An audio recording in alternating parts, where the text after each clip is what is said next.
वो व्यक्ति कांग्रेस का पर्दे के पीछे रह करके संचालन करने वाला है। मैं बधाई देता हूं कि जिस तेजी से इनका ग्राफ गिर रहा है, ये सब लोग मिलकर के इसी ग्राफ को और तेजी से गिराने में संलग्न रहे, इसलिए इनको धन्यवाद देता हूं। एक वो बताइए रघुनंदन जी, राहुल गांधी बचकानी हरकत करते हैं, राहुल गांधी को कोई गंभीरता से नहीं लेता है, राहुल गांधी सीट छोड़कर दक्षिण भारत के लिए भाग गए।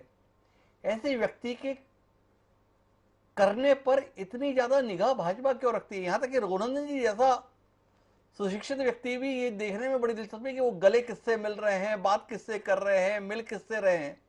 ये राहुल गांधी को इतनी गंभीरता से आप क्यों लेते हैं? जिस व्यक्ति को आप पूरे देश में बताने की कोशिश करते हैं कि वो तो कतई गंभीर व्यक्ति नहीं है, उस व्यक्ति की यात्रा जब से शुरू हुई है तब से वो पहनता क्या है, खाता क्या है, लेटता क्या है, उठता क्या है, इस तक की चिंता आप लोग कर रहे हैं। थोड़ा समझना मुश्किल है। वाकई राहुल गांधी अगंभीर व्यक्ति हैं या भारतीय जनता पार्टी को देश में राहुल गांधी से ज्यादा गंभीर और कोई लगता ही नहीं है? हिमांशु जी, एक लाइन में मैं इसका उत्तर देना चाहता हूं, आप सुनेंगे जी। मैं ये कहना चाहता हूं कि हम नहीं, जिसको सारे कांग्रेस के लोग कार्यकर्ता और नेता सिर पर उठाए उठाए घूम रहे हैं और उसको एक छत्र नेता, एकमात्र नेता मानता है, क्या हम उसके व्यवहार पर, उसके वाणी पर निगाह नहीं रखेंगे?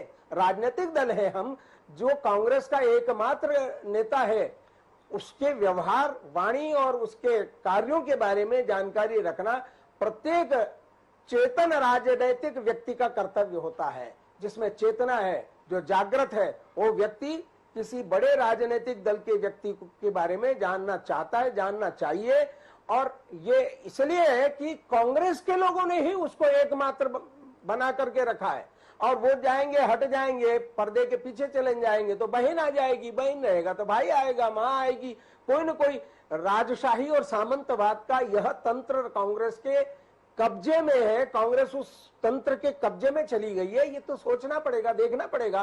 और ये प्रजातंत्र में ये चल नहीं सकता, प्रजातंत्र में ये चल नहीं सकता। लेकिन कुल मिलाकर रघुनंदन जी को ये बात तो माननी पड़ी कि राहुल गांधी कांग्रेस के एक छत्र नेता हैं।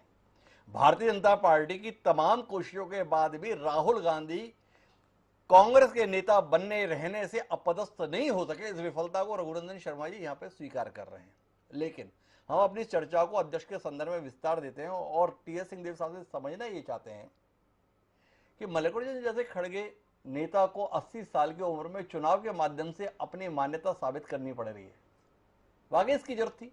या गांधी परिवार ने अपनी साख बचाने के लिए, भाजपा के द्वारा लगातार लगाए जा रहे आरोपों से पीछे छुड़ाने के लिए इस निर्वाचन प्रक्रिया को अपनाया है कि ताकि हम अतीत के लिए ना सही भविष्य के लिए बता सके देखिए हमारे यहां लोकतंत्र है? क्या कहते हैं सिंहदेव जी?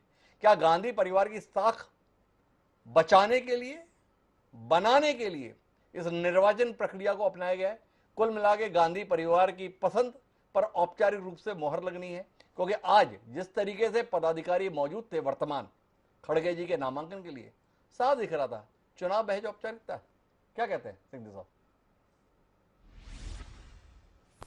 जी, मैं भी कांग्रेस पार्टी का सदस्य हूं जी। क्या मैं किसी हुकूमत के नीचे काम कर रहा हूं?